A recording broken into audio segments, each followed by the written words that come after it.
We've all seen the horrific images coming out of Spain showing the terrible flooding that they've seen there. The questions are, what caused it and could it happen again? Now, the thing that caused the flooding was Dana.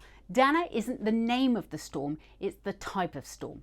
Now, you have to excuse my terrible Spanish, but it stands for Depresión Aislada en Niveles Alto, otherwise known as an upper level area of low pressure. These are fairly common in the region. We see them every 20 years or so, but they are now becoming more frequent and more intense.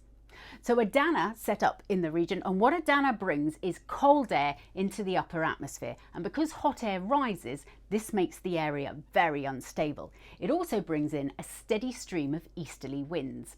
These winds have travelled across the Mediterranean, picking up a lot of moisture as they do so, and then as they work their way up the mountains, they dump all that moisture all in the same place, because Danas generally tend to be stationary.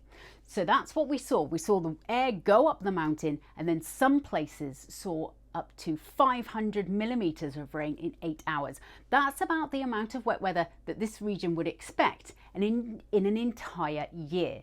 So as you can imagine, that would cause flooding, especially as the area is mountainous. So all of that water then rushes down the mountainside and into valleys, and that's exactly what we saw.